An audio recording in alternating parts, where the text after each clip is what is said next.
What do you think? I think he's crazy. Sure, problem with that is everybody from that side of the city seems to be a bit crazy these days. I meant, what do you think about his story? His lack of story, you mean? Yeah, that.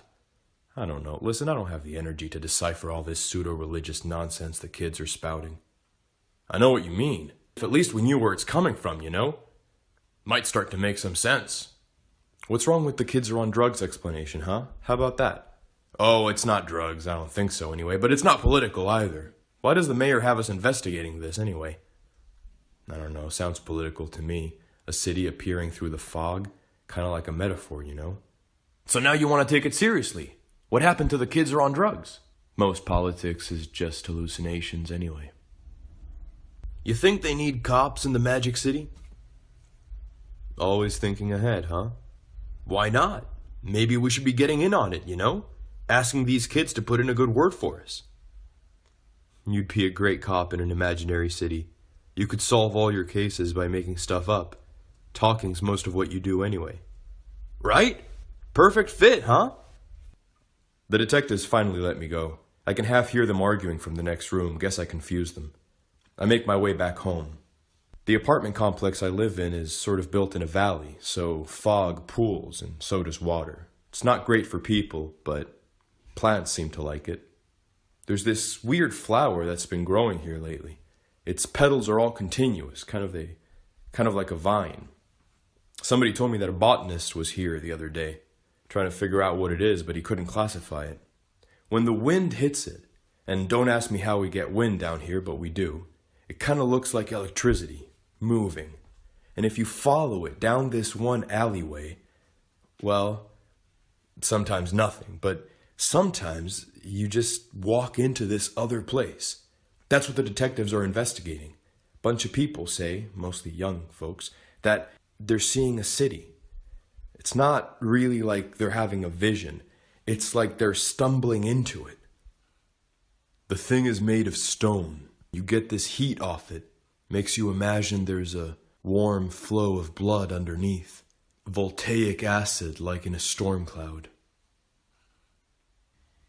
Whenever the city appears, I can hear a woman singing, and I imagine the bluish light all about it, like her dress. And there's a king, half in the background, half darkened. You can't quite make out his uncannily familiar features. And to his side, a child. It only started recently, 9 months maybe, just a little bit after my brother disappeared. The kid in the vision, or in the city standing by the king, he's my brother, but I haven't told anybody. They would think I know more than I do. They'd start asking questions. My working theory is that the government takes the younger children of dissidents for its experiments. It needs to figure out how to mold young minds, and I guess track the developments throughout their life, so I have some hope that they'll give him back to me, God willing, not irreparably damaged. No one's investigating it, and the detectives don't know. There's no way for them to know. When they first rounded us up after our parents disappeared, I was the eldest, so they trusted me to provide names. I just gave everybody who was living in our apartment a fake last name. Bunch of orphans, mostly. Our parents had never put us in the census. They were sort of dissidents, which is probably why they got taken out. See, at some point, the government figured out that human beings, when they dream or think abstractly, they pick up on subtle images in the atmosphere, probably the accumulation of repeating thoughts throughout the generations. Anyway, every now and then, external radiation, solar flares mostly, make an escapade into our atmosphere and affect those diaphanous psychic objects, animate them, make them go haywire. Government figured that might be the reason for what it considers the most dangerous, tragic human disposition, the weakness for mythological, religious modes of thought. So it decided to cut us off from it, built something called the nightmare belt, kind of like a containment field. If while you're dreaming or during a particularly excited, flurry of fancy, you start to draw on the energies at a given altitude. You run into these nightmare images and, through a kind of operant conditioning, learn to dream lower. They also littered the air with fascinating or intricate, pleasurable ideas. They use a carrot and a stick sort of approach. My parents, and a whole lot of other people, moved into the outskirts of the city, started trying to take it down. I get called up by the detectives again, but this time it's not to speak with them. They say I need to go to the mayoral office. When I get there, my local representative says the invitation is the most natural thing in the world. I'm a citizen, after all. I have every right to visit these publicly funded residences. I assume there's more to it than the exercise of civic virtue, though. He starts asking questions. Same matter as the detectives, but he seems to know something. They were just doing it because they'd been told to. No real interest. He seems to be genuinely concerned. Hey, why do you care? I ask him. What does it matter if some orphan boys are talking about seeing a magical city in the sky or coming through the fog? Oh, we both know there's more to it than that. There it is, an admission that the higher-ups know. They know it's real, and they're afraid of it.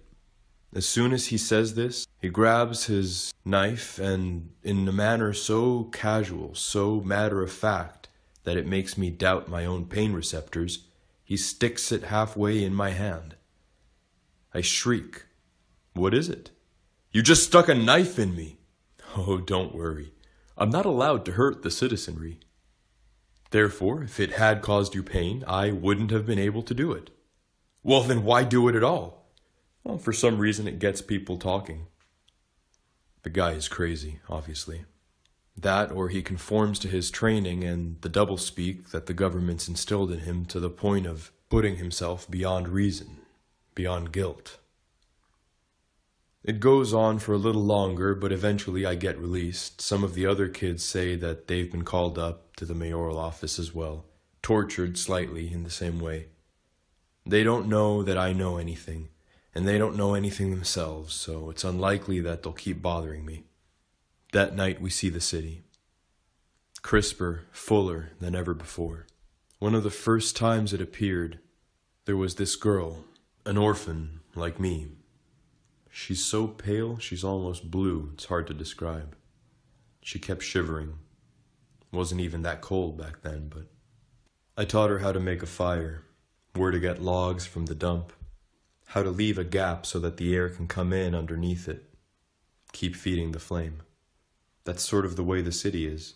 It's this supernatural hijacking of ordinary geography. She's here now.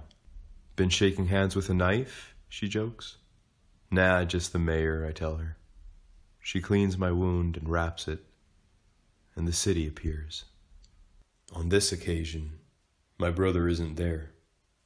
The king, the black shepherd as I've taken to calling him in my mind, because he sort of looks like an old shepherd, the sort that used to fight off bears and wolves, and was hardly distinguishable from a hunter, although he looks more hunter-like this time.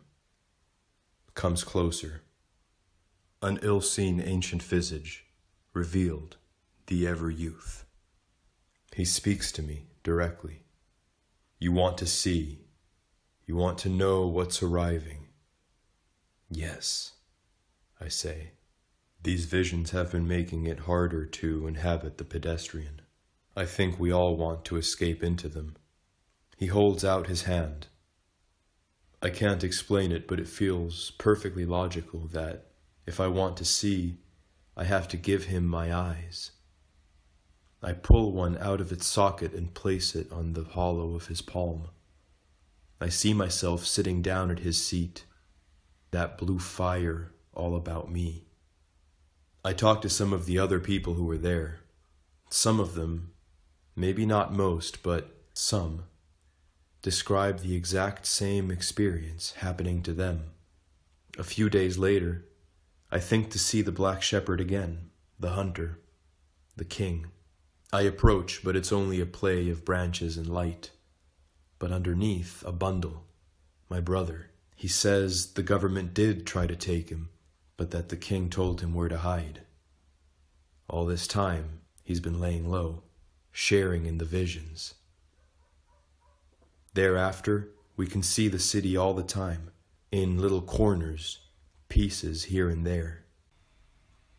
Where that sight sees joy, and this one wreckage, that one smiling children, this one orphans, we labor. And where that sight sees health, but the ordinary sees sickness, we try to heal. We try to build that other place in this one. I don't know how the government will react. I don't think they understand what's happening yet. But I do know what the city is. It's a storm from outside the nightmare belt that surrounds us, coming to sweep fear and fascination and all the rancid images that litter our sky and mind away. It's the thing the government's been trying to keep out. It's all the water from what is now a spiritual desert, just above us, ready, and we are the first droplets of the storms of paradise, of the waters that we've been taught to sail, to walk upon.